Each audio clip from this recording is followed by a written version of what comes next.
أعوذ بالله السميع العليم من الشيطان الرجيم بسم الله الرحمن الرحيم الحمد لله رب العالمين وبه نستعين وصلى الله على سيدنا محمد وعلى الطاهرين وعلى الله عليهم أجمعين من الآن إلى قيام يوم الدين آمين رب العالمين. Liberté, égalité, fraternité.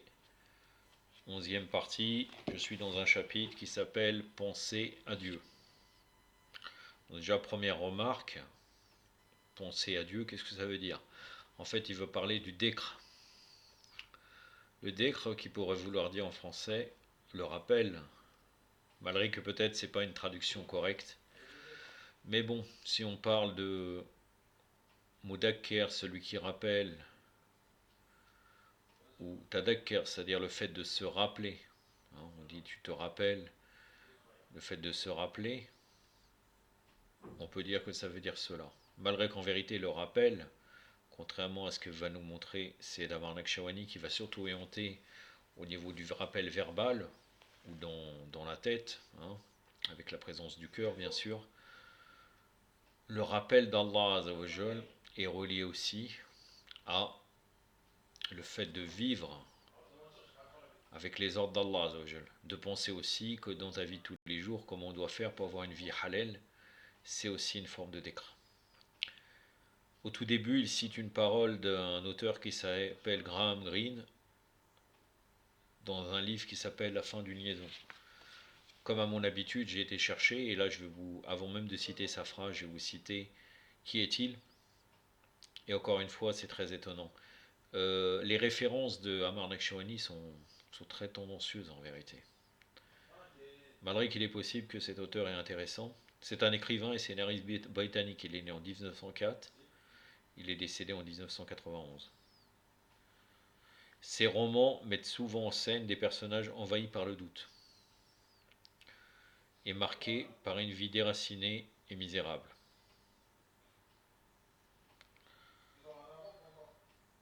Leurs doutes sont souvent de nature religieuse, hein, faisant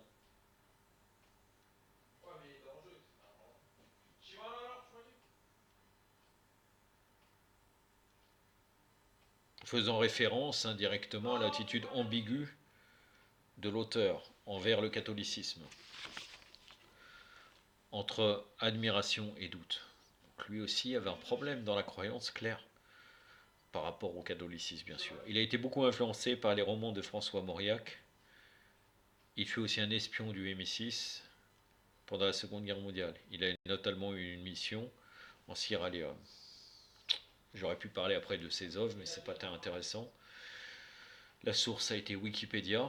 On peut voir encore une fois que l'un espion, c'est loin d'être un auteur neutre, encore une fois. Et très souvent, vous avez vu que, je ne peux pas dire, on peut pas en voir, on a l'impression que ce n'est pas pour rien qu'il choisit tel ou tel auteur, à chaque fois Amar Nakshawani. Il y a même des gens qui étaient bisexuels, comme vous avez vu la dernière fois, ou autre, c'est vraiment un problème. Quelle est la phrase de Graham Greene, donc pour commencer le chapitre de Penser à Dieu? N'importe quelle prière vaut mieux, en vérité, il aurait pu marquer Penser à Allah. Parce que Dieu, en vérité, on croit au Dieu Allah qui a une, qui a une forme de caractéristique qui est différente des chrétiens ou des juifs ou d'autres personnes qui croiraient en Dieu, qu'on prétendrait monothéiste ou polythéiste. Mais en fait, ce titre va encore vouloir résumer et encore réunir les gens autour d'un dialogue interconfessionnel ou interreligieux de toute confession confondue. Alors que, encore une fois, il s'adresse à Eno Seigneur. Il me semble même que si je ne me trompe pas, oui, c'est un discours qu'il a fait au mois de Ramadan. On le voit à travers la nature de ce qu'il raconte dans ce texte. Donc que dit Graham Greene? N'importe quelle prière vaut mieux que l'absence de prière. C'est une façon de reconnaître la puissance de Dieu, on va dire Allah, et c'est à mon avis une façon de le louer. N'importe quelle prière vaut mieux une absence de prière, je ne sais pas. Hein, parce que dans le Coran et même dans les hadiths, bien sûr, le shirk est pire. C'est-à-dire que des fois on va faire une prière devant une idole, C'est mieux à la limite. C'est pire que le fait de croire en rien. Hein. Le shirk dans les enseignements de l'islam est bien entendu pire que le fait d'être kafir, d'être mécréant. Allah subhanahu wa ta'ala nous dit plein de fois, ne donnez pas des associés à Allah. C'est clair que la situation de celui qui donne des associés est pire. Donc quelle prière on parle? Et en plus de cela, très fréquemment, il faut bien comprendre cela, que quand on parle de prière, chez les chrétiens, généralement, bon, à la limite, eux, ils n'ont pas de prière. Les juifs ont des prières quotidiennes quand ils vont à la synagogue, avec un certain rite. Mais généralement, quand on entend prière en Occident, ça veut dire dua. Pour nous, dua, c'est l'invocation. Et prière, ça fait référence à salat. Donc en fait, eux, quand ils parlent de prière, même eux, quand on emploie avec eux la prière, ils peuvent se dire, voilà, c'est se mettre comme ça, ou comme ça, faire dua, hein, comme ça, comme les chrétiens, comme ça, dua, comme nous. Et en fait, prier. Hein, pour eux, c'est une prière, alors que pour nous, c'est une invocation. La prière, pour nous, fait référence à une gestuelle précise, dont entre autres les 5 prières quotidiennes font partie. Donc en fait, c'est dans leur langue, prière ne veut pas dire la même chose que nous. Il faut bien préciser pour nous la prière qu'on fait 5 fois par jour avec des gestes précis. Donc là, n'importe quelle prière, là, il veut dire aussi, même dans la pensée, on pense, on dit oh Dieu, je suis en détresse, aide-moi. Là, pour lui, c'est une prière. Hein. N'importe quelle prière vaut mieux que l'absence de prière. Je suis pas vraiment d'accord. Même si effectivement, si on est dans le sens comme quoi donc là on est des musulmans ou chiites, cette phrase-là peut être juste. N'importe quelle prière vaut mieux que l'absence de prière, bien entendu. Invoquer Allah est très important. Mais de dire que ça concernerait toutes les religions, non, bien sûr que non. Donc Allah subhanahu wa ta'ala nous dit dans la sourate al-Baqarah, un verset bien connu, hein, souvenez-vous de moi, donc je vous récompenserai, remerciez-moi et ne soyez pas ingrats envers moi. La sourate al-Baqarah, le verset 152.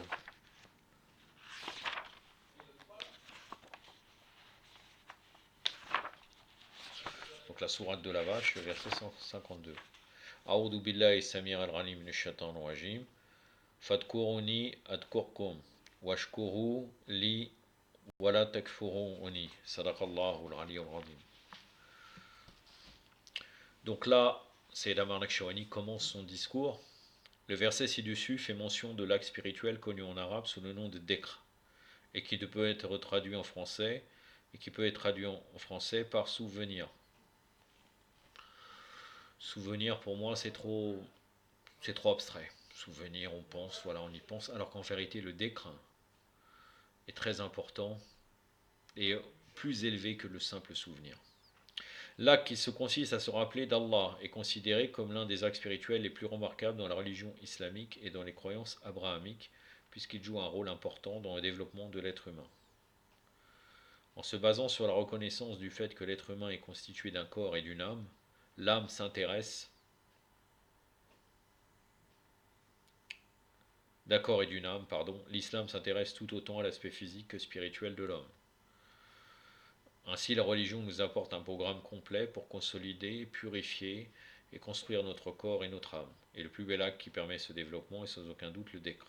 Nous pouvons également constater que le dhikr peut prendre plusieurs formes.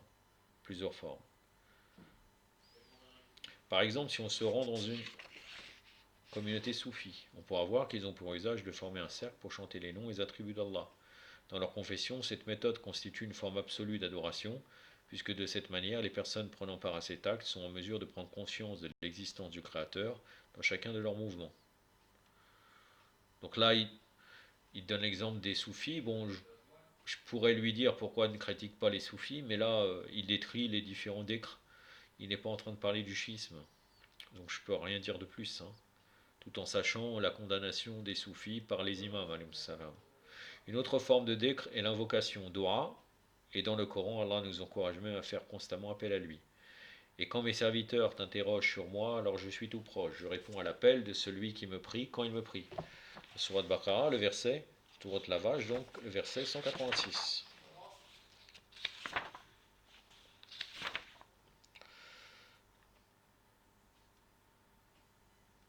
Jusqu'au milieu du verset. A'udhu billahi sami al-alim min shaitan rajim. وإذا سألك عبادي أني فإني قريب أجيب دعوات الداعي إذا دعاني. صدق الله العلي العظيم. Nos prières quotidiennes sont elles aussi la salat, donc la prière, une forme de dhikr, et à ce sujet le Coran déclare: accomplis la salat pour te souvenir de moi. Comme c'est bien défini par Allah subhanahu wa ta'ala que la prière est une forme de dhikr.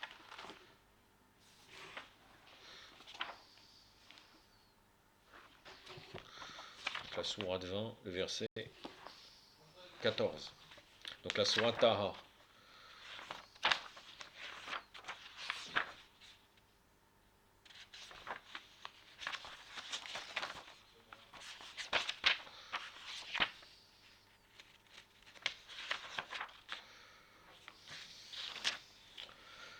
Le verset 14, c'est là, du milieu du verset jusqu'à la fin. A'udhu billahi samir al-alim min shaitan rajim. Wa aqimi salata li dhikri. Sadaqallahu al-ali al-azim. Un verset très connu.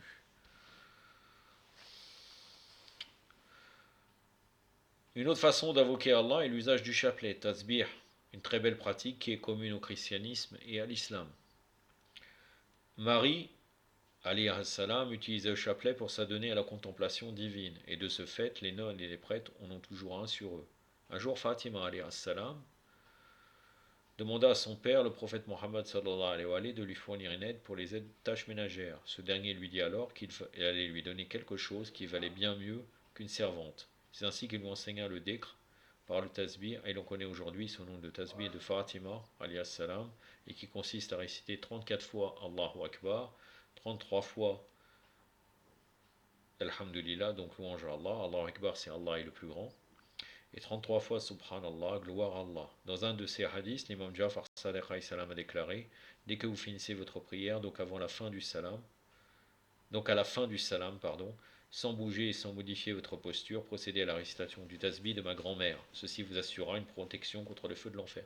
Donc normalement, tout de suite après la salat, on ne dit pas un mot après la prière, et on fait tout de suite tasbih, Fatima Tazarla, comme défini par ce hadith de l'imam Sadiq alayhi salam. Bien sûr, c'est recommandé, ce n'est pas une obligation de ne pas bouger.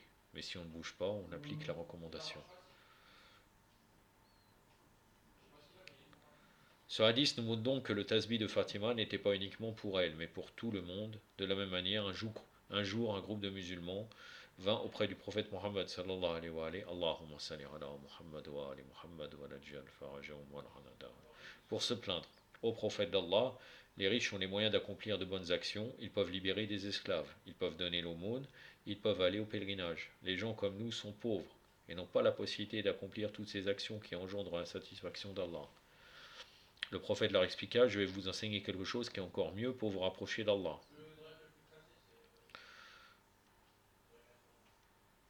Quiconque récite Allahu Akbar 100 fois, c'est comme s'il avait affranchi une centaine d'esclaves. Quiconque récite Alhamdulillah 100 fois, c'est comme s'il avait fait don d'une centaine de chevaux aux pauvres. Et quiconque récite Subhanallah 100 fois, c'est comme s'il avait envoyé une centaine de personnes accomplir le pèlerinage. Et celui qui a l'habitude de dire La ilaha illallah, donc il n'a de Dieu sauf Allah, sera parmi les meilleurs serviteurs d'Allah le jour du jugement dernier. Le prophète Mohammed sallallahu alayhi wa sallam, quand il a apporté l'islam, a tenu à souligner l'aspect spirituel de la religion, qui revêt une importance capitale. La principale action qui permet de développer la spiritualité est le dhikr. C'est pourquoi nous allons tenter ici d'étudier cet acte afin de discerner la philosophie qui en émane à travers quelques points. Premièrement, quel est le rôle de la présence du cœur lorsqu'on se consacre au dhikr? Deuxièmement, est-ce que Allah a besoin que nous nous rappelions de lui? Troisièmement, quelle est la meilleure façon de se souvenir d'Allah? Quatrièmement, quel est le sens profond du verset du Coran cité au tout début? Sourate 2, verset 152. À quel moment de notre existence ce verset se réfère-t-il? Cinquièmement, quelle est l'origine de l'invocation Joshan el-Kabir, l'invocation de la grande cuirasse? Et à quelle occasion est-ce qu'elle a été donnée à notre prophète sallallahu alayhi wa sallam, et en quoi est-elle une forme de souvenir d'Allah? Lorsqu'on souhaite comprendre l'importance du dhikr, il est vital de s'intéresser à la notion de présence du cœur. Pour certaines personnes, le dhikr ne constitue que des oscillations de la langue. Lors d'importantes nuits comme la nuit du destin, Laylatul Qadr, elles se contentent, ces personnes-là, de s'installer devant la projection à la mosquée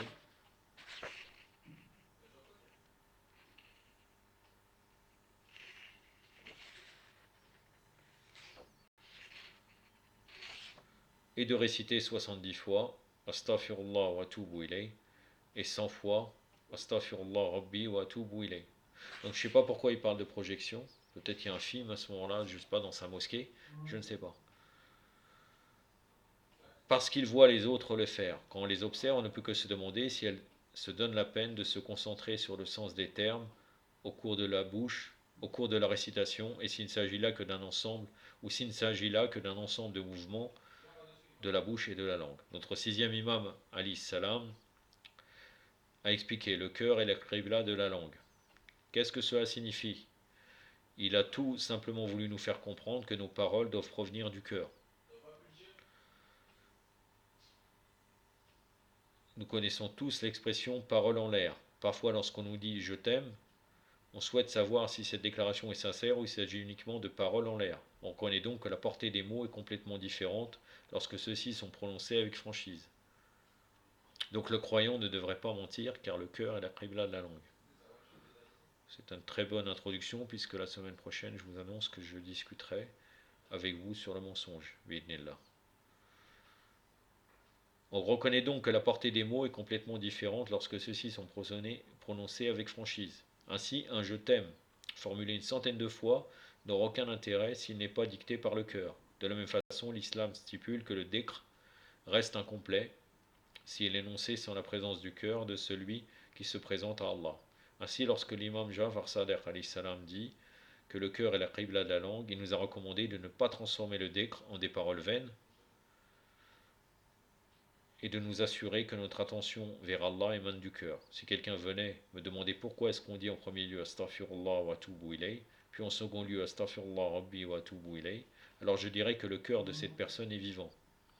D'ailleurs, c'est une très bonne question que Sayyid Amar Nakshawani va donner une réponse assez convaincante quand même. Même si effectivement il peut avoir d'autres interprétations, mais ça reste un peu solide ce qu'il dit. Celui ou celle qui se pose pas cette question agit comme un perroquet qui se contente de répéter ce qu'il entend autour de lui. C'est-à-dire qu'en fait, la personne qui se demande qu'est-ce que ça veut dire cette phrase en arabe, qu'est-ce que c'est et quel est son sens profond, c'est quelqu'un, c'est vrai, qui est vivant et qui est intéressé par ce qu'il dit. Pas uniquement qu'il est intéressé uniquement pour parler et se montrer devant les gens, par exemple. Le fait qu'une personne s'interroge sur ce genre de détails prouve que celle-ci souhaite joindre le cœur à l'action et saisir la philosophie du dhikr, effectivement. Mais alors, quelle serait la réponse à cette question? La première formule est Astaghfirullah wa atubu ilay. Et nous sommes supposés la répéter 70 fois. Tout d'abord, le nombre est une symbolique du nombre de fois que nous avons désobéi à notre Seigneur au cours de notre existence. Au 70 fois en arabe veut dire la quantité. Hein. C'est pas 70 fois, parfois. Bon, là effectivement, c'est le nombre 70. Mais parfois, quand on te dit, si tu demandes pardon à Allah Azzawajal 70 fois et tu ne demandes pas, ça ne changera rien. Ça, c'est adressé au prophète, sallallahu alayhi wa alayhi. C'est pas le nombre 70. C'est-à-dire, c'est la pluralité. Un grand nombre. À chaque fois que nous prononçons cette phrase, nous sommes censés nous rappeler de nos erreurs passées. Que signifie-t-elle? Je demande pardon à Allah et je retourne vers lui. Donc, astaghfirullah wa atubu ilayh, ça veut dire je demande pardon à Allah et je retourne vers lui. À partir du moment où nous déclamons je demande pardon, nous devrions nous rappeler de ces actes pour lesquels nous souhaitons l'absolution lors de la nuit du destin. Nous avons tous commis des péchés qui nous pèsent sur la conscience depuis des années, et pour lesquels nous avons besoin d'obtenir le pardon du Créateur. Une relation illégitime au cours de notre jeunesse, un mensonge qui a eu de lourdes conséquences, la consommation de substances illicites, un vol à l'étage, etc., etc. De plus, nous n'avons pas les moyens de savoir si nous avons obtenu grâce pour nos actes. Mais ce qui est sûr, c'est qu'il pourrait peser sur la balance le jour du jugement dernier et tracer notre voie pour l'éternité. Nous devons donc laisser notre cœur exprimer notre chagrin pour avoir dévié du droit chemin. Dans la deuxième partie de la formule, nous disons je retourne vers lui. Donc dans un premier temps, nous admettons avoir fauté et négligé la générosité de notre maître. Et dans un second temps, nous engageons à revenir vers lui. Donc c'est-à-dire dans la première formule, on devrait penser exactement si on a fait, par exemple, à un moment donné, où se dit Astaghfirullah, tout boulet, peut-être on n'arrive pas à 70 fois, Mais là, pour une fois, là on dit astaghfirullah pour tel péché. Astaghfirullah, tout brûlé, j'ai volé. Astaghfirullah, j'ai menti. Vous voyez? Donc dans la deuxième partie de la formule, nous disons je retourne vers lui. Donc dans un premier temps, nous admettons avoir fauté et négligé la générosité de notre maître, et dans un second temps, nous nous engageons à revenir vers lui. Et pourtant, nombreux sont ceux qui reprennent leur ancienne habitude et leur mode de vie dès la fin du mois de Ramadan. Tout au long du mois sacré, on s'est consacré à la religion, on a fait preuve de piété, et dès que les mois arrivent à son terme, les anciens démons refont surface. Cette expression est pourtant un genre de pacte que l'on signe avec notre Dieu, pour désormais ne plus le décevoir et l'abandonner. Ensuite, nous passons à Astaghfirullah Rabbi wa atubu ilay. Nous rajoutons donc le mot Rabbi, Rabbi, à la première déclaration. Ici, nous demandons à Allah de non seulement nous pardonner et de nous laisser revenir à lui, mais également de nous prendre sous sa protection pour le reste de notre existence. Rabbi en français est parfois traduit par nourricier et d'autres fois par pourvoyeur, nourricier ou bien éducateur aussi. Nous espérons donc qu'Allah garde ouvertes pour nous les portes de ses bienfaits. Cette addition a son importance parce que nous reconnaissons ainsi le fait qu'il ne nous suffit pas d'obtenir le pardon d'Allah et que notre bien-être repose sur lui, puisque nous dépendons, entièrement de lui, mais toutes ces paroles restent vaines si lorsque nous les exprimons, notre esprit vagabonde ailleurs. Ainsi les cœurs des croyants tremblent et à chaque fois qu'ils pensent à Allah, quelle que soit la forme de décre, les cœurs des croyants tremblent à chaque fois qu'ils pensent à Allah, quelle que soit la forme de décre choisie. Le 8e chapitre du Coran, Surat al-Araf. Non, non. Al-Araf c'est la 7e. Puisque El-Anfal, c'est là. Oui, c'est la sourate numéro 7. Il y a une erreur là. Ce qui signifie le bulletin. Ah non, pardon, c'est moi qui me trompe. Allahu Akbar. J'ai dit El-Araf, mais en fait, c'est le 8e chapitre du Coran, c'est bien marqué El-Anfal. Pardon. Le 8e chapitre du Coran est intitulé El-Anfal. Donc le butin de guerre. Ce qui signifie le bulletin de guerre. Ce chapitre a été révélé après la bataille de Badr. Lorsque les partisans du prophète Mohammed sallallahu alayhi wa sallam qui avaient participé à la guerre voulaient savoir à qui devaient revenir les trophées, le butin, les prétendants étaient nombreux. Il y avait un groupe qui revendiquait à ce droit pour avoir été ceux qui ont protégé le prophète sallallahu alayhi wa sallam, un second groupe pour avoir été le plus exposé au cours du combat, et un dernier groupe pour avoir chassé les ennemis. Mais le verset qui suit a alors été révélé. Il t'interroge au sujet du butin, dit le butin est Allah et son messager. Sourate numéro 8, verset 1. Donc c'est le prophète sallallahu alayhi wa sallam qui décide de comment il va être partagé. أعوذ بالله السميع العليم من الشيطان الرجيم يسألونك عن الأنفال قل الأنفال لله ورسوله صدق الله العلي العظيم. Puis un second verset décrivant l'état d'esprit des compagnons du prophète à l'annonce du premier verset a été révélé. Les vrais croyants sont ceux dont les cœurs frémissent quand on mentionne Allah, et quand ces versets leur sont récités, cela fait augmenter leur foi. Donc en fait, c'est le verset numéro 2.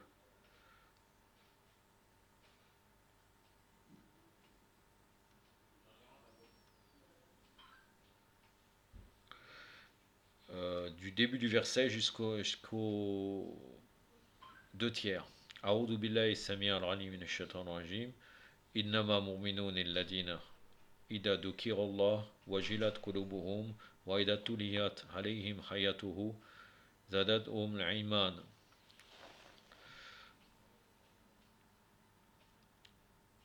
Que pouvons-nous apprendre de ces versets? Que les croyants sont ceux qui ont pleinement assimilé les concepts enseignés par l'islam et que lorsqu'ils ont accepté de dire il n'y a point de Dieu sauf Allah, ils ne l'ont pas fait à la légère. Ce n'est pas juste une phrase parmi d'autres, mais c'est une croyance qu'ils ont gravée dans leur cœur. C'est pour cette raison que le Coran déclare les cœurs se tranquillisent à l'évocation d'Allah. La sourate numéro 13.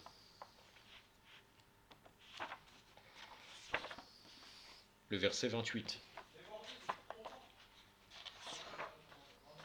Donc la sourate Al-Rad, donc la sourate du tonnerre, le verset 28.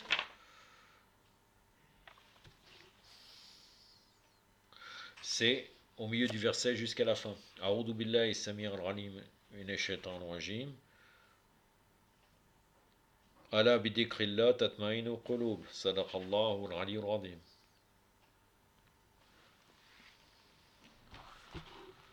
Ainsi, c'est au cours d'une nuit décisive, comme la nuit du destin, nous nous contentons de répéter des phrases sur lesquelles nous n'avons pas médité, alors notre dhikr reste incomplet. Bien sûr, il faut la présence du cœur quand on prononce une phrase sacrée. Au cours de cette nuit, nous disons également Allahumma al-ran qatalata amir al-mu'minin. Cette phrase est souvent traduite par Wallah, envoie tes malédictions sur l'assassin du prince des croyants. Regardez bien.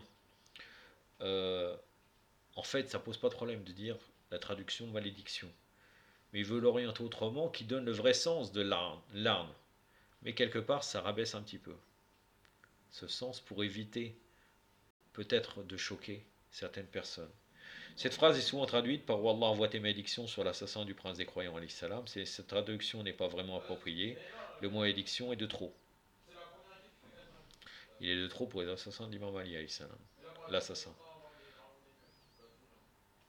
En arabe, on utilise l'arn pour demander à Allah de priver une personne de sa miséricorde. Effectivement, l'arn, qu'on dit malédiction, c'est le fait de demander que Allah abandonne cette personne et qu'elle bénéficie plus de la miséricorde divine.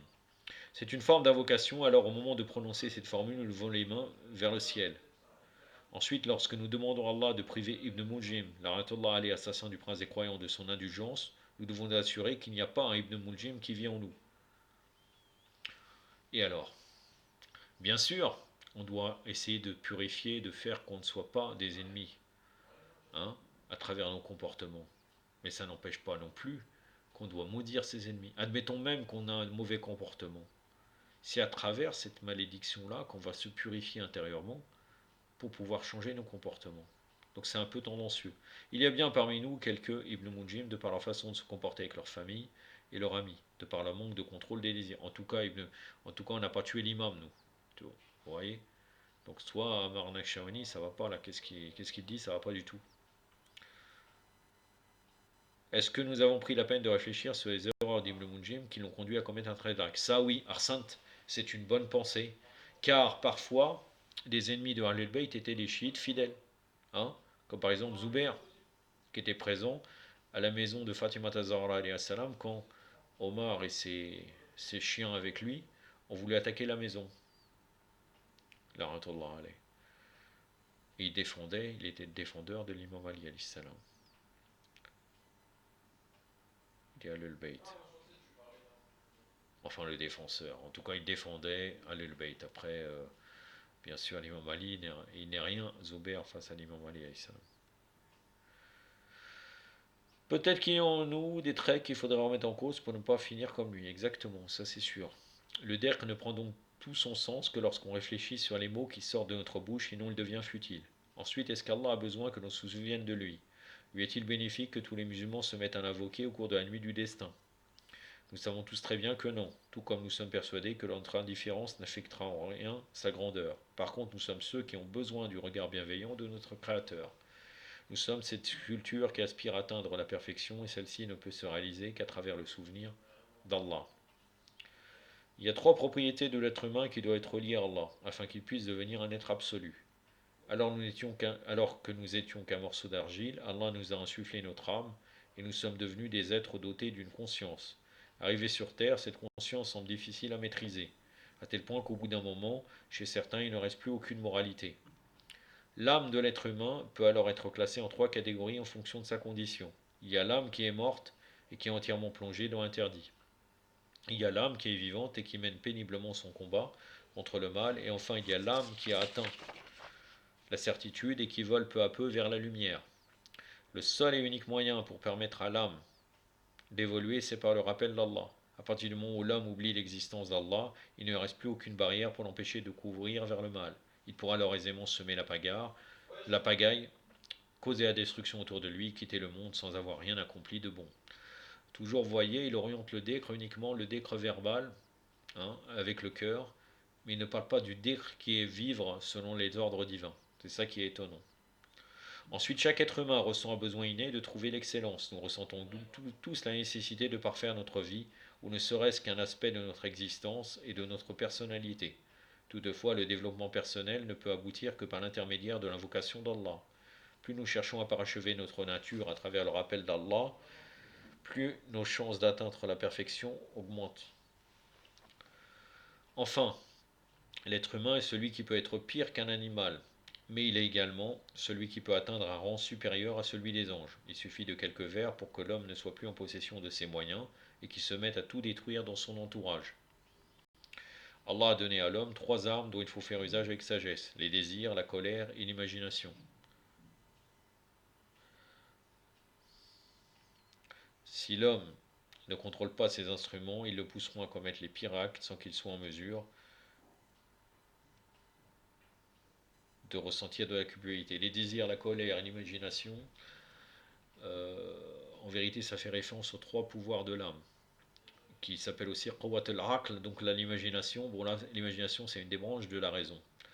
Qawwat al-Radabiyya, c'est-à-dire les forces de la colère, le pouvoir de la colère, et le pouvoir Qawwat al-Sha'awiyya, le pouvoir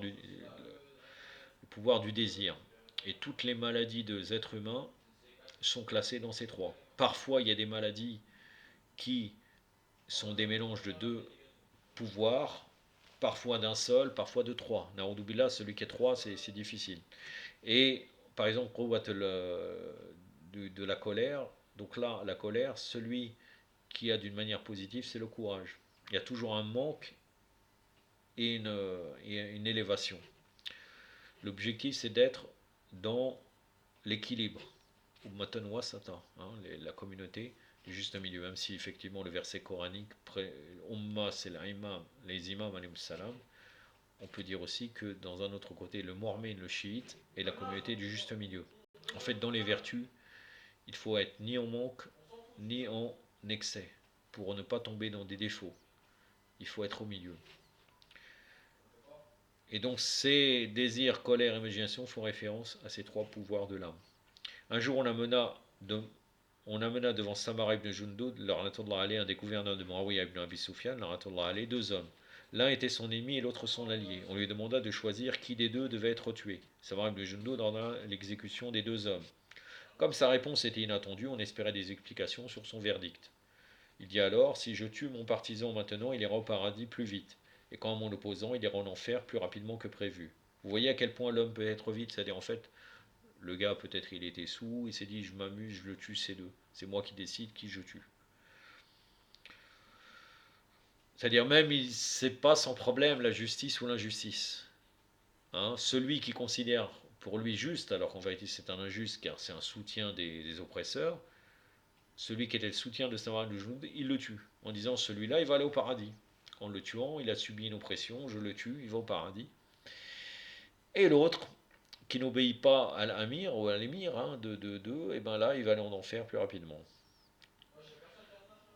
Certains hommes estiment avoir le droit de jouer avec la vie et la mort de leurs semblables. Pour d'autres, il est tout à fait normal d'exterminer toute une population avec des bombes, si cela peut contribuer à l'édification d'une superpuissance. Égard à celui qui oserait protester contre ce genre de personnage. Il est indispensable pour ces êtres de se rappeler de l'existence d'Allah afin d'être en mesure d'assumer la responsabilité de leurs actes. L'être humain qui ne croit pas au fait qu'il devra un jour rendre des comptes sera source de ravages sur la terre. Celui qui se sent constamment observé par le Tout-Puissant n'aura pas de doute concernant l'avènement du jour où il devra justifier son comportement dans les moindres détails. De cette manière, il ne fera pas preuve de négligence et pèsera le pour et le contre pour chacun de ses mouvements. Mais alors, quelle est la meilleure façon de se souvenir d'Allah? Selon Allah, qu'est-ce que le rappel? Le livre d'Allah a plusieurs noms: Coran, Furqan, Kitab, Dhikr. Pourquoi est-ce qu'Allah a appelé son livre Dhikr ou le rappel? Je peux comprendre le choix des autres noms. Coran, ce qui doit être lu. Furqan, ce qui permet de faire la distinction entre le vrai et le faux. Kitab, les paroles classées. Mais pourquoi est-ce qu'Allah déclare dans le Saint-Coran, en vérité, c'est nous qui avons fait descendre le rappel? Un verset que je connais assez bien, mais je vais vous le citer directement. C'est le verset, donc c'est Surat al-Hijr, le verset numéro 9. Du début du verset jusqu'au milieu. A'udhu billahi sami' al-alim minash shaitanir rajim. Inna nahnu nazalna al-dhikra. Sadaqallahu al-aliyyul azim. Pourquoi il a cité cela pour Dhikr, pour Allah, pour le Coran? parce qu'il souhaite nous faire comprendre que si nous assimilons ces versets, ce sera pour nous le meilleur moyen de rester en contact avec lui à n'importe quel moment de notre existence. Allah nous explique que plus nous analyserons le contenu de son livre, plus notre lien avec lui sera fort. Malheureusement, il y a parmi nous des gens qui ne prennent le Coran dans leurs mains qu'au cours de la nuit du destin. Tout le reste de l'année, il est posé sur une étagère dans un coin de la maison. Mais quel intérêt de le poser sur sa tête cette nuit-là si on ne prend jamais la peine de comprendre et de méditer sur son contenu? C'est une bonne question. Le pire, c'est que nous trouvons le temps d'étudier d'autres ouvrages, mais celui qui importe le plus, nous le mettons de côté. À ce moment-là, au cours de la nuit du destin, nous ne devrions pas utiliser le Coran, mais plutôt les livres qui nous inspirent, parce que lorsque nous mettons le Coran sur la tête, c'est pour signifier que nous éprouvons du respect pour ce livre, et que les enseignements qu'il renferme façonnent notre mode de vie. Ouais, c'est-à-dire que euh, des gens qui passent plus de temps et qui ne lisent pas le Coran par jour, plus de temps tous les jours et qui lisent plus de temps, tous les jours ils lisent le même livre, ou bien ils considèrent presque ce livre comme une qibla, par symbolique, ils devraient le mettre la nuit de Qadr sur leur tête. C'est une bonne réflexion de la part d'Amar Shawani. Ainsi, en qualifiant son livre de rappel, Allah nous encourage à mémoriser son contenu afin que nous soyons en mesure de nous souvenir de lui à chaque pas que nous faisons. Prenons des exemples concrets. Imaginez que quelqu'un vienne me voir pour me dire, étant donné que les Danois ont caricaturé le prophète Mohammed sallallahu alayhi wa sallam, je t'invite à venir avec nous pour leur régler leur compte. Si je n'ai pas pris la peine de connaître le contenu du Coran, j'accepterai probablement sans hésiter cette invitation à propager la haine et à détruire les lieux saints des autres communautés. Mais si j'utilise le Coran pour guider mes décisions, le verset suivant va tout de suite surgir dans mon esprit. N'injuriez pas ceux qu'ils invoquent en dehors d'Allah, car par agressivité ils injurieraient Allah. Ça c'est valable. Ce verset en vérité concerne les personnes qui sont ignorantes. C'est-à-dire que quelqu'un qui, dans le débat, va nous insulter parce qu'on lui attaque ses dieux, il ne faut pas le faire. Bon, malgré qu'il y a des exceptions avec les prophètes, bien sûr. Et c'est une manipulation pour dire comme quoi ça voudrait dire qu'on ne doit pas attaquer leurs dieux, alors qu'en fait c'est pas comme ça. Le prophète Mohammed sallallahu alayhi wa sallam a détruit les idoles. Ibrahim alayhi salam a détruit la plus grosse idole pour trouver des arguments. Il n'a pas dit je les laisse, il y a la liberté dans la religion. Non, c'est pas comme ça. Mais en fait, euh, si on injurie certaines de leurs idoles, qu'ils soient des personnages ou pas, et qu'on est face à un ignorant, par exemple, je vais vous donner un exemple. On injurie Abu Bakr et Omar, la tête de l'hypocrisie, hein, la tête du kufr. Sinon, face à un ignorant qui connaît rien de la religion, il a appris à faire la prière, il n'a jamais rien lu, il est capable de cet ignorant de maudire et d'insulter l'imam Ali, alayhi salam. Alors que même pour lui, c'est un personnage sacré. Donc là, on ne peut pas injurier, mais c'est avec des conditions. Là, en plus de ça, quand il parle des caricatures, les caricatures, il faut quand même bien prendre en compte, il ne faut pas oublier que les caricatures ont été faites sur quoi? Même les versets sataniques de Salman Rushdie, ils ont été faits avec quoi?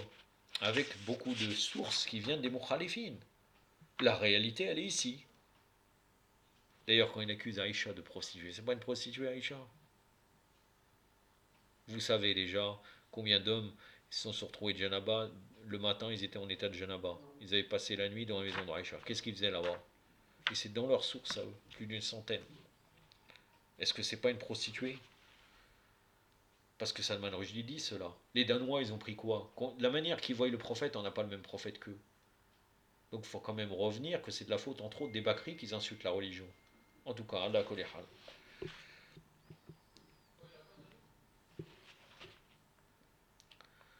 Donc n'injuriez pas ceux qu'ils invoquent en dehors d'Allah, car par agressivité, ils injurient Allah. Surat 6, verset 108. A'udhu billahi samir al-ghalim min ash-shaytan rajim. ولا تحسبوا الذين يدعون من دون الله فيحسبوا الله عدوا بغير العلم صدق الله العلي العظيم. D'ailleurs, oui, lui il s'arrête, ils injurient Allah. Mais la suite du verset, et d'ailleurs j'ai été jusqu'à là, bi'ghayr al-ilm, sans savoir, c'est-à-dire c'est des ignorants. Hein, des ignorants. Dans ce genre de circonstances, le Coran peut donc nous aider à ne pas commettre des erreurs monumentales, la condition étant que nous prenions la peine de l'inclure dans nos vies, afin d'en examiner les préceptes. Nous serons en mesure de comprendre que répondre au mal par le mal nous plongera dans un cercle vicieux de violence, qui ne contribuera nullement au développement de la société et de l'entente entre les diverses communautés. Donc en fait, l'idée est bonne, il va donner plusieurs exemples. Là, il a le premier exemple. Et en fait, il va arriver jusqu'aux 5 exemples pour nous dire comme quoi dans notre vie, si on connaît le Coran, on va agir selon le Coran et c'est une forme de décret. Ça, c'est assez éloquent et intéressant. Malgré que là, l'exemple est un peu galvaudé, mais ça reste intéressant. Deuxièmement, le téléphone sonne à la maison et ma mère me demande de répondre. Je pourrais alors me dire, mais pourquoi est-ce que le téléphone sonne toujours au mauvais moment et pourquoi est-ce que c'est toujours à moi de répondre? Mais si je connais le Coran, je penserai au verset suivant. Nous avons commandé à l'homme la bienfaisance envers ses pères et mères, sa mère l'a porté, subissant pour lui peine sur peine. Soit 31, verset 14.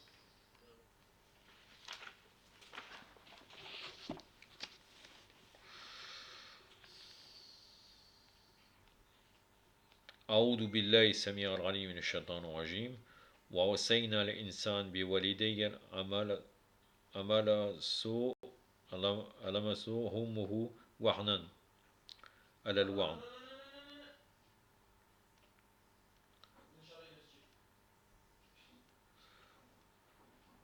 وفصاله في أمين صدق الله العلي العظيم.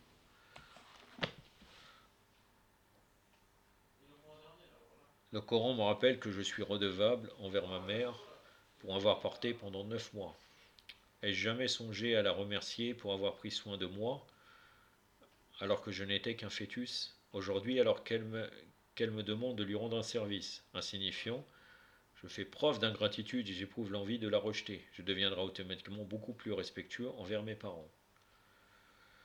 Troisièmement, je reçois une demande de mariage pour ma fille. Toutefois, le prétendant ne fait pas partie de ma sphère sociale. Étant orgueilleux, je pourrais émettre des préjugés à son égard et le dénigrer. Mais si j'ai appris le Coran, je saurais qu'il nous ordonne de faire preuve de modestie, et le verset suivant traverserait mon esprit. Ô homme, nous avons créé d'un mâle et d'une femelle, et nous avons fait de vous des nations et des tribus, pour que vous en reconnaissiez entre vous. Que vous en reconnaissiez le plus noble d'entre vous auprès d'Allah est le plus pieux. Un verset très connu. Donc, Surat el-Hujurat, la sourate des appartements privés ou bien des chambres, le verset numéro 13. Une sourate qui est appelée aussi Surat el-Akhlaq, la sourate de l'éthique, car il y a beaucoup d'instructions au niveau de l'éthique. أعوذ بالله السميع العليم من الشيطان الرجيم يا أيها الناس إنا خلقناكم من ذكر وأنثى وجعلناكم شعوبا وقبائل لتعارفوا إن أكرمكم عند الله أتقاكم صدق الله العلي العظيم. Grâce à ce verset, je mettrai ma fierté de côté et je m'intéresserai davantage aux qualités du jeune homme. Quatrièmement, supposons que je sois en désaccord avec un de mes proches cousins. Un jour, au cours d'une discussion houleuse, les choses s'enveniment et une bagarre est sur le point d'éclater. Mon cousin s'avance pour me coller un poing dans la figure. Si je n'avais pas lu l'histoire d'Abel et de Caïn dans le Coran, j'aurais riposté sans attendre. Mais au lieu de cela, le verset suivant me dissuade de lever la main sur lui. Si tu étends vers moi ta main pour me tuer, moi je n'étendrai pas vers toi ma main pour te tuer, car je crains Allah, le Seigneur de l'univers. Surat el-Maïda, la sourate de la table servie, le verset 28.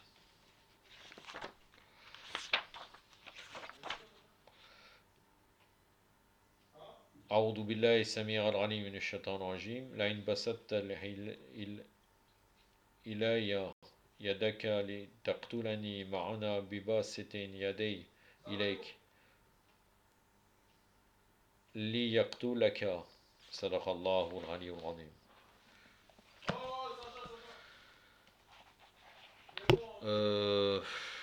Pardon, je crains le.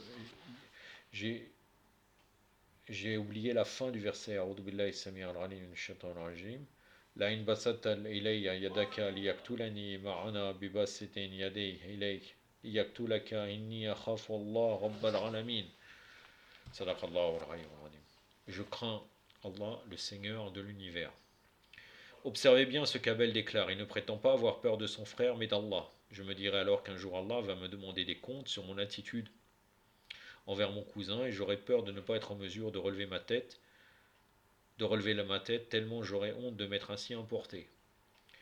Comment pourrais-je espérer obtenir l'indulgence d'Allah si moi-même je n'ai pas été capable d'être indulgent envers mes proches? Cinquièmement, il peut aussi arriver qu'une personne vous ayant fait du tort dans le passé vienne vous voir pour vous présenter ses excuses, qu'elle reconnaisse ses torts et vous demande de lui accorder une nouvelle chance pour repartir sur de nouvelles bases. Mais vous avez tellement de rancœur envers la personne que vous vous sentez incapable de passer l'éponge. C'est à ce moment précis que le Coran va jouer son rôle pour vous aider à faire le bon choix. Il va vous rappeler le verset qui suit. Mais si tu étais rude, au cœur dur, et se seraient enfuis de ton entourage, pardonne-le donc et implore pour eux le pardon d'Allah. Malgré que ce verset peut être général, et en réalité ça parle du tablir. Ça concerne le prophète Mohammed sallallahu alayhi wa alayhi. Est-ce que ce verset a un lien avec ce qu'il raconte? Ça ressemble beaucoup au littéralisme bête des mukhalifin. Sourate 3, donc la sourate de la famille d'Imran, le verset 159.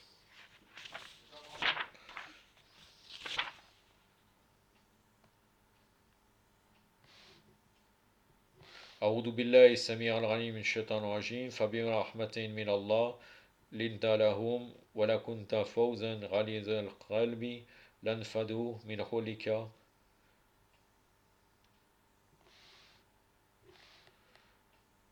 فاعف عنهم واستغفر لهم صدق الله العلي العظيم صدق الله.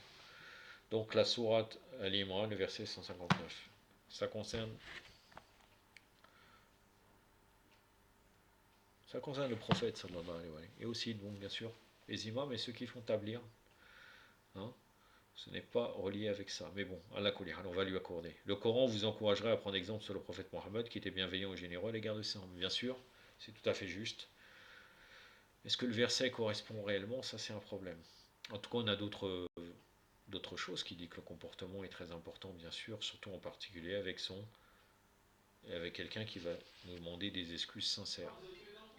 Ainsi, le Coran doit devenir le carburant qui fait tourner le moteur de notre esprit et chacun de nos mouvements doit être guidé par ces versets afin que nous puissions accomplir le dhikr d'Allah de la meilleure façon possible. Voyons maintenant pourquoi est-ce qu'Allah a déclaré « Souvenez-vous de moi donc, je vous récompenserai ». Il existe trois interprétations différentes de ce verset et je dois dire que ce sont les plus beaux commentaires que j'ai lus au cours de mes études sur le Coran. De quoi s'agit-il? Là, Sayyid Amar Nakshawani va nous donner les interprétations. Est-ce que c'est les interprétations d'Ahlul Bayt? Ça reste toujours... hein. Bon, à un moment donné, interprétation des imams. On va voir ce qu'il dit. Donc là, Amar Nakshawani nous dit que ce sont les plus beaux commentaires qu'il a lus. Nous, ce qui nous intéresse, ça serait les commentaires de Ahlul Bayt. Mais bon. Donc première interprétation, dans un des exégèses du Coran, il est écrit qu'Allah veut dire par là, souvenez-vous de moi quand vous êtes dans l'aisance et je vous soutiendrai dans la misère. Souvent les gens font appel à Allah quand ils ont des ennuis, leurs prières et leurs prosternations deviennent alors interminables. Mais comment agissons-nous lorsque tout se déroule convenablement? Prenons-nous le temps de remercier le Seigneur pour les bienfaits qu'il nous a accordés. Il ne faut pas oublier que lorsque la vie est belle, Allah nous observe pour voir si nous daignons lui accorder une place dans notre cœur. Un jour, trois jeunes hommes, un récit qui est trouvable aussi chez Ahlul Bayt, mais un récit qu'on connaît aussi chez les Mukhalifin. Moi, personnellement, je l'avais lu en premier chez les Mukhalifin, mais j'ai retrouvé aussi dans les sources de hadiths de Ahlul Bayt. Un jour, trois jeunes hommes décidèrent d'entreprendre un voyage à travers le désert.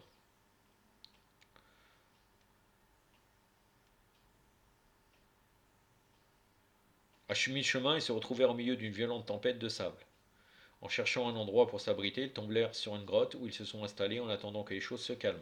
Toutefois, il y eut un éboulis et l'entrée de la caverne fut bloquée par un énorme rocher. Ils se demandaient comment ils feraient pour se sortir de cette situation lorsque l'un d'eux déclara « Allah a dit qu'il apportera son aide à celui qui se sera souvenu de lui dans le confort. Prions Allah et reprenons-lui ces instants où nous avons renoncé à la facilité pour sa satisfaction afin qu'il nous sorte de cette situation périlleuse. » Le premier commença. Oh Allah, tu te rappelles sûrement du jour où je me suis retrouvé tout seul avec ma magnifique cousine et que j'ai tenté de commettre l'illicite. Elle m'a repoussé en m'ordonnant de te craindre, et tout de suite j'ai regretté mon audace et mon arrogance. Je me suis rappelé du hadith de notre imam qui dit qu'il ne faut pas se focaliser sur l'envergure du péché, mais penser à la majesté de celui qu'on a osé défier. Oh Allah, j'avais la possibilité d'aller plus loin, mais au lieu de cela, je t'ai choisi. Aujourd'hui, j'ai besoin de ton aide. C'est alors que le rocher se déplaça légèrement, laissant apparaître un petit filet de lumière. Le second dit alors, oh Allah, tu connais ma situation. Je suis fils unique et je m'occupe de mes parents qui ont atteint la vieillesse. Te souviens-tu de la nuit où j'avais faim? Mes parents étaient en train de dormir près de moi, et si j'avais quitté ma place, je les aurais très certainement réveillés. Pour ne pas perturber leur sommeil, je me suis resté affamé toute la nuit. Oh Allah, cette nuit-là, je me suis sacrifié parce que je sais que tu aimes ceux qui se montrent attentionnés envers leurs parents.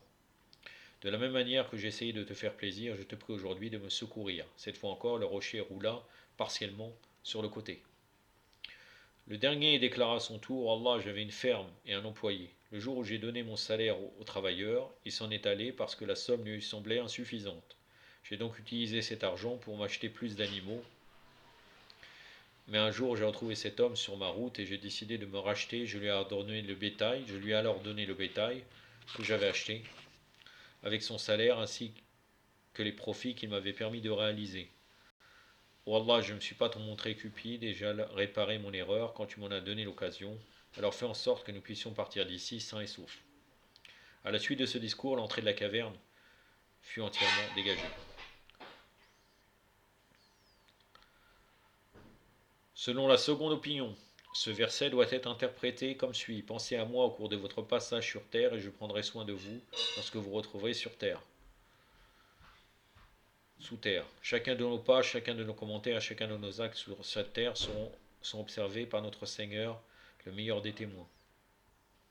Il en est de même pour nos transactions, pour nos relations et pour toutes les substances que nous ingérons. Rien ne lui échappe. Il connaît le moindre détail de notre existence. Sommes-nous pleinement conscients de cette réalité? Allah nous demande de l'inclure dans notre mode de vie et en échange, il nous promet de prendre soin de nous lorsque nous mourrons et qu'on nous enfermera dans une tombe sombre et étroite. C'est entre autres, comme je vous l'avais dit au début de cette vidéo, là aussi c'est une forme de décret. Le fait de penser continuellement à Allah et d'essayer de gérer sa vie d'après les lois divines. Et non pas penser qu'on a la prière, le jeûne du mois de Ramadan et le reste, quand on est confronté à des problématiques, de ne pas chercher la réponse auprès de nos érudits ou bien auprès d'une certaine de personnes qui vont nous informer sur l'islam et sur le charia, par exemple.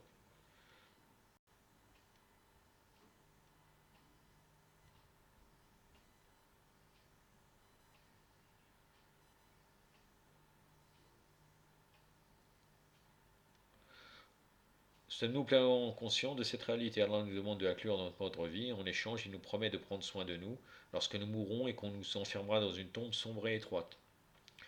Ne souhaitons-nous pas être épargnés de l'autre côté? Ne craignons-nous pas le jour de l'interrogatoire? Pour répondre à ces questions, il nous suffit de repenser à nos actes passés. Aucun de nous ne peut prétendre à être infaillible et n'avoir commis aucun péché. Prenons exemple sur notre quatrième imam, Zayn al-Abidin alayhi salam.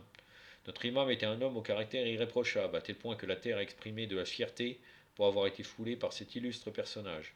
Le gouverneur de Médine de cette époque, Hichem ibn Ismaël, avait pour habitude d'harceler l'imam à chaque fois que ce dernier mettait le pied hors de chez lui. Parfois il payait des gens pour jeter des déchets sur l'imam, et quand il le trouvait sur sa route, il lui donnait des coups de coude ou lui faisait des croche-pieds. Toutefois l'imam se contentait de se relever et de continuer sa route et n'a jamais riposté face à son agresseur. Après un certain temps, Hicham ibn Ismaël fut destitué et remplacé par Omar ibn Abdelaziz, qui n'appréciait guère son prédécesseur. Il donna l'ordre à ses hommes de capturer Hicham ibn Ismaël, de l'attacher sur la place publique et d'inviter les habitants de la ville à venir prendre leur revanche contre ce dernier. Un des compagnons de l'imam lui apprit la nouvelle. Savez-vous ce que l'imam a déclaré? L'imam a demandé à son partisan de prendre soin de Hicham et de ne pas lui faire de mal. Après cela, l'imam en personne s'est rendu auprès de celui-ci. En voyant l'imam arrivé, Hicham était quelque peu angoissé, mais l'imam lui dit tout simplement: fais-moi savoir si tu as besoin de mon aide. Je t'apporterai à manger et à boire, et si tu as des dettes, je me chargerai de les rembourser pour toi. Sommes-nous capables de faire preuve d'autant d'humilité? Serions-nous capables d'être aussi généreux envers quelqu'un qui nous aurait autant acculés? Et pourtant nous prétendons être des partisans de Ahl al-Bayt. Pourquoi l'imam a-t-il fait preuve d'autant de clémence envers son ennemi? parce qu'il s'est rappelé qu'Allah n'aime pas celui qui se montre orgueilleux et qui profite de la faiblesse de son prochain et qui préfère ceux qui tentent de renouer les liens au lieu de les rompre définitivement. Oui et non, bien sûr, il est en situation de faiblesse, Hicham. S'il aurait dû, l'imam, faire quelque chose contre lui, c'est pas quand quelqu'un est totalement rabaissé. Ça, c'est aussi une forme d'humiliation. Mais en même temps, on n'a pas la suite. Il est fort possible que Hicham, par la suite, est devenu un partisan de Ahlul Bayt ou est mort croyant de Ahlul Bayt parce que, par le comportement exemplaire de l'imam Zerabelin. Et les imams, alayhi salam, vous savez très bien qu'ils voient dans les lombes s'il y a des chiites ou pas. Et quel est le comportement? L'imam Ali, alayhi salam, quand il dit qatl à la tahwil, c'est-à-dire quand il tue selon le tahwil, donc l'interprétation ésotérique, c'est parce qu'il regarde si dans les lombes des gens, il n'y a pas des chiites dans les descendants. S'il y a des chiites dans les descendants, il ne tue pas cette personne. Et inversement. Donc en fait, euh, en réalité, l'imam, dans d'autres faits, il peut avoir été dur envers certains opposants. C'est-à-dire il faut relier les textes. Il ne faut pas prendre ce texte uniquement pour valider le fait comme quoi on ne devrait jamais réagir face à quelqu'un qui nous oppresse. Tout dépend de la situation. Et en admettant que on doit avoir du comportement bien avec tout le monde, est-ce que c'est obligatoire? Non. Allah subhanahu wa ta'ala, quand il nous parle du talion, il nous dit œil pour œil, dent pour dent et autre chose. J'ai oublié oreille ou quelque chose comme ça. Et il dit le pardon est mieux. Est-ce que c'est obligatoire le pardon? Non.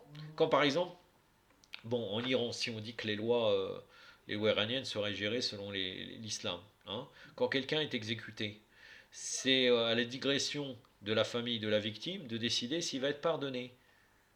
Donc là, elles peuvent décider soit d'appliquer la peine, soit de ne pas le faire. Et j'ai déjà vu moi une vidéo où quelqu'un est pendu, il reste un moment, mais là il se demande pardon. Non, même pas. C'est-à-dire il commence à être pendu, parce que vous savez très bien que la pendaison est un problème. Car la pendaison, on met longtemps à mourir. C'est pour ça que normalement la peine, comme a dit Syed Choubar, même si ça choque les gens, ça n'a jamais été la pendaison. C'est l'amputation, exécution directement. Hmm. Avec le sabre ou autre. C'est dans les livres de Fiqh, que c'est prouvable cela. Et là, ils l'ont pendu, il y avait la famille des victimes qui était présente, et elle a dit d'arrêter. Et il a été sauvé. Ils ont accepté le pardon, donc là, la peine s'est dissoute.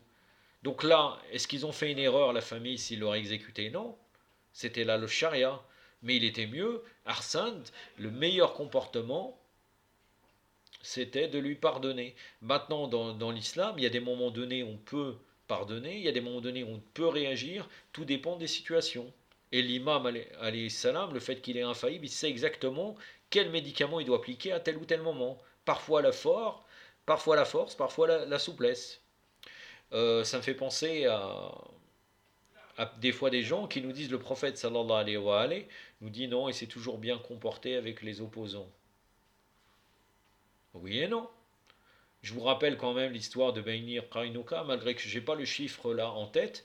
Moi, j'ai pensé au départ que c'était une fausseté, une histoire inventée des Mukhalifines. Mais dans nos livres, c'est prouvé. Dans la bataille, dans une certaine bataille, euh, des gens qui avaient trahi, c'était la tribu de Baynir Qainuqa. Et quand le prophète les a eu en main, il a dit à un des juifs qui était un rabbin converti, qui connaissait les lois, comment ils doivent être exécutés selon votre loi. Il a dit, ils doivent être exécutés par la mort, c'est l'exécution de mort. Et là, à ce moment-là, le prophète a fait appliquer cela. J'ai oublié combien il a tué, mais ça se compte en plusieurs centaines, voire milliers, qui les a exécutés. Et les femmes sont parties en esclavage, et donc avec leurs enfants, bien sûr. Hein. Euh, Est-ce que là, le prophète a usé de clémence? Non. Il a appliqué cette loi. Est-ce que le prophète Mohammed sallallahu alayhi wa sallam, après la conquête de la Mecque, bien sûr qu'il a pardonné à la plupart, mais il a quand même dit, il y en a 6, 4 hommes et 2 femmes, si je ne me trompe pas, même s'ils sont accrochés à la Kaaba, exécutez-les. Hein. Il y avait même certaines personnes qui les a interdits qui nous a fait sortir du Hijaz. Et après, certains sont revenus à l'époque d'Osman. Est-ce que là, c'était la clémence? Non. C'est-à-dire que les imams, alayhi salam, appliquent le médicament qu'il faut au moment qu'il faut. Là, avec Hicham, on ne sait pas ce qui s'est passé, pour quelle raison il a eu cela. En tout cas, c'est un comportement très très bien, sans aucun doute. Mais l'idée qu'il veut faire passer à Marneh Shawani, c'est toujours la même chose en fait. C'est-à-dire de nous montrer encore une fois que finalement tout est bien, tout est joli, l'islam bisounours, il n'y a jamais rien, on fait rien contre les ennemis, il n'y a pas de problème, tout est beau. Allah kulli hal.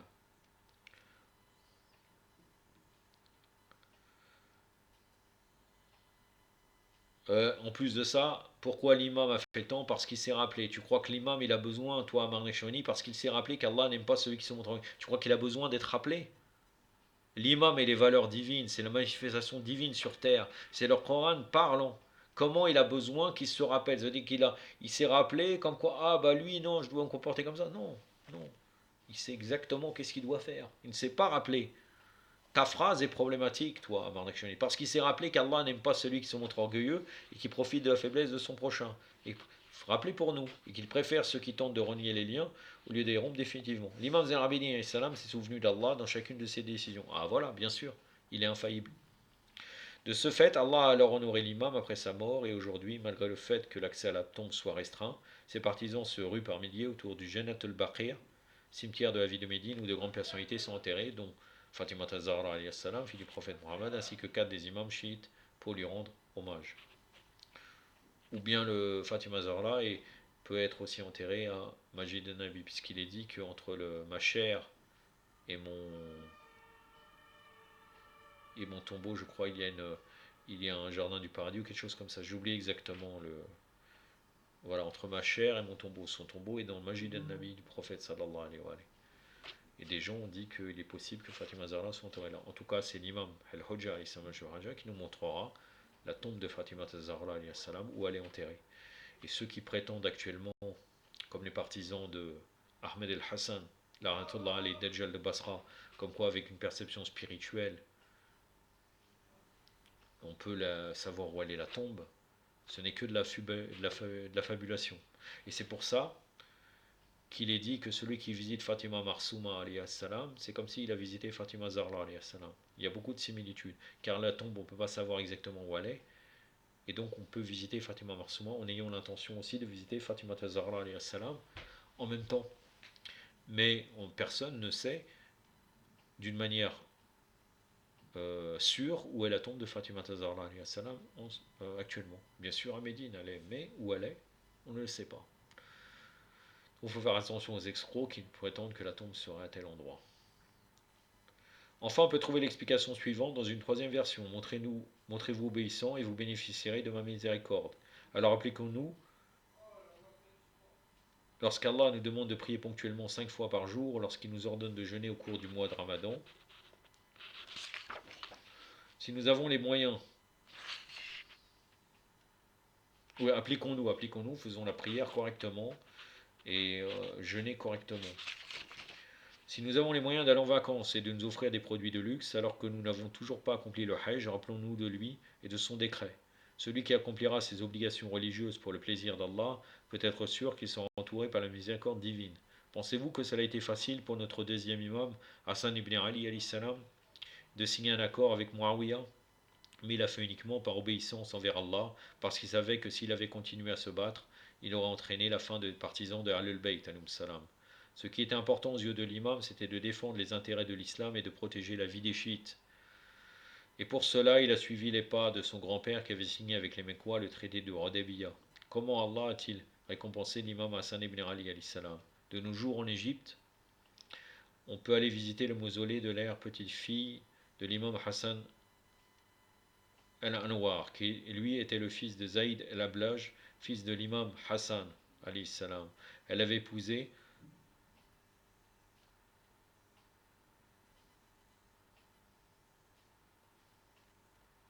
Isaac el-Mutmain, le fils de notre sixième imam, Jafar Sadiq salam. Donc Nafisa salam.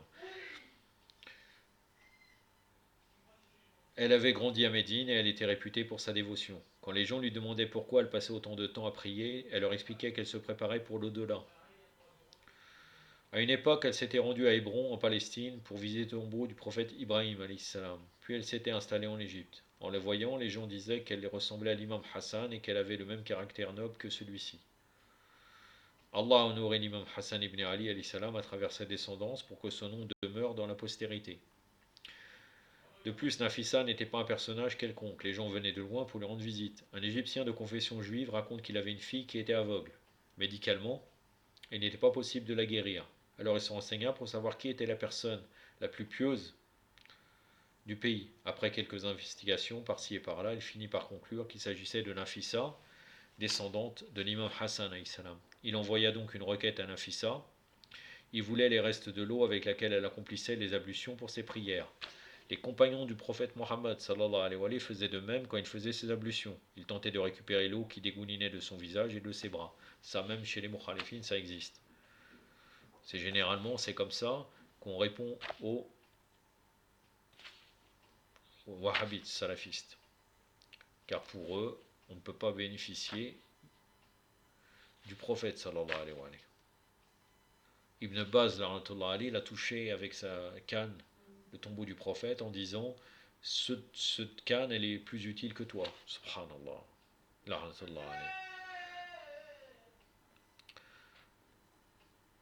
Sa demande fut acceptée. Lorsque le juif reçut l'eau, il pria Allah: Oh Allah, si cette dame est aussi illustre qu'on le prétend, je te prie de guérir ma fille en son nom. Après cela, il lava les yeux de sa fille avec cette eau, et au bout de quelques minutes, cette dernière fut guérie de sa cécité. Ce n'est pas le seul miracle que l'on rapporte à son propos. Et quand elle décéda, son mari voulait la ramener à Médine pour l'inhumer auprès de son grand-père. Mais il vit le prophète dans ses rêves qui lui demanda de laisser Nafissa en Égypte afin que les partisans des Ahlul Bayt puissent continuer à profiter de sa présence. Jusqu'à aujourd'hui, nous pouvons lui rendre visite dans son mausolée au Caire.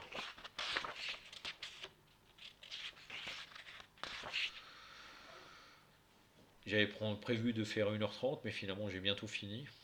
Ça tombe bien, j'avais préparé quelques hadiths pour embellir ce majlis concernant le décret.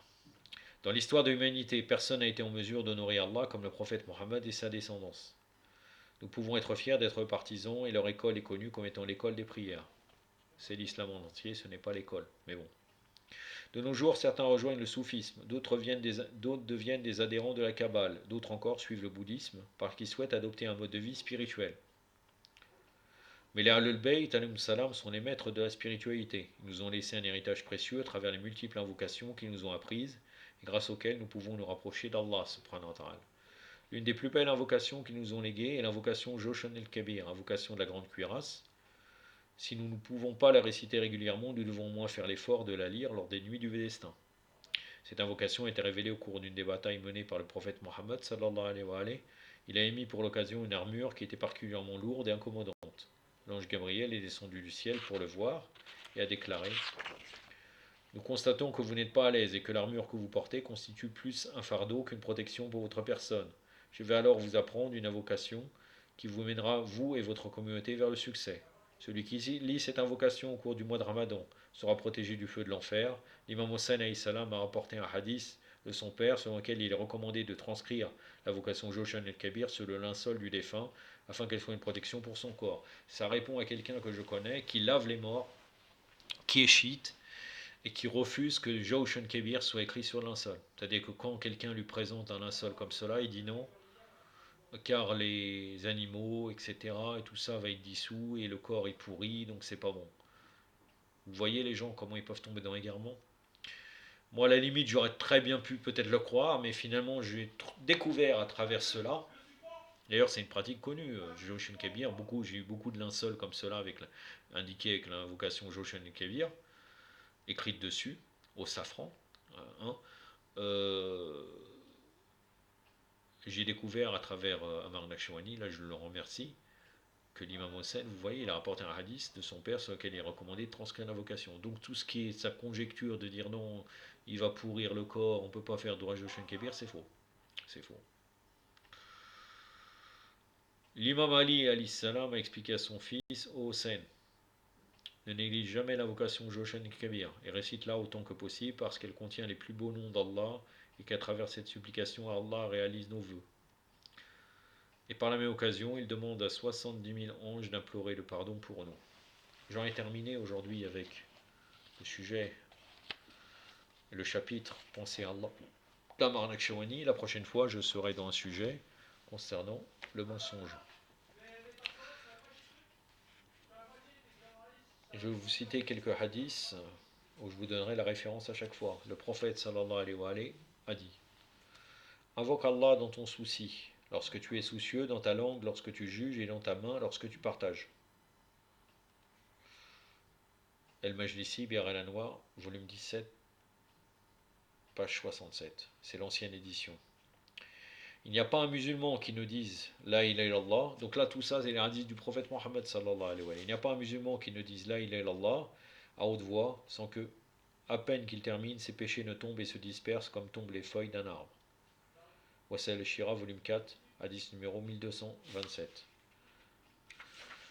Celui qui invoque Allah par rapport à ceux qui omettent de le faire est pareil à un combattant parmi les fuyards dans le champ d'honneur. Or, la demeure finale de ce dernier est le paradis. Usul el-Kafi, volume 2, page 502.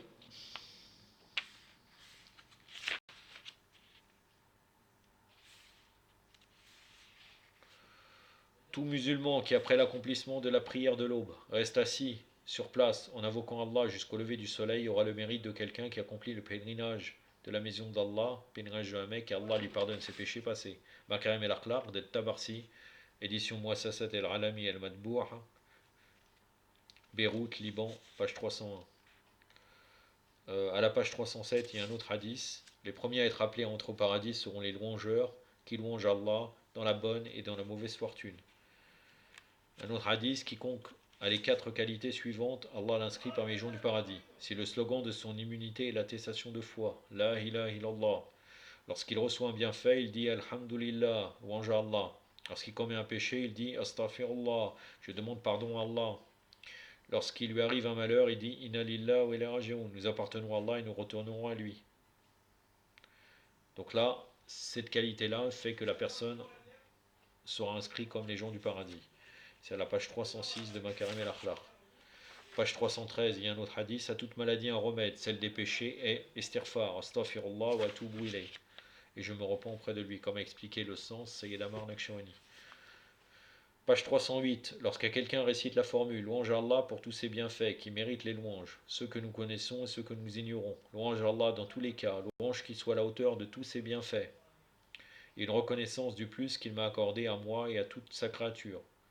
Allah, qu'il soit béni et exalté, dit alors, mon serviteur exagérait les louanges pour obtenir ma satisfaction. Aussi l'informe-je de sa satisfaction du paradis. Bon, à la page 309, toujours de Makarim el-Akhlaq, il n'y a pas de parole plus aimée d'Allah, il est puissant et exalté, que la formule La ilaha illallah. Page 310. Dictez à vos mourants la formule La ilaha illallah, car celle-ci détruit les péchés. Elle est une sécurité pour le croyant dans sa vie, lors de sa mort et sa résurrection. Toujours la même référence, toujours la page 310. Quiconque dit sincèrement La ilaha illallah entrera au paradis, sa sincérité le préserve de tout ce qu'Allah, il est puissant et exalté, interdit. Même référence, je n'ai jamais dit, ni personne avant moi n'a jamais dit une formule meilleure que La ilaha illallah.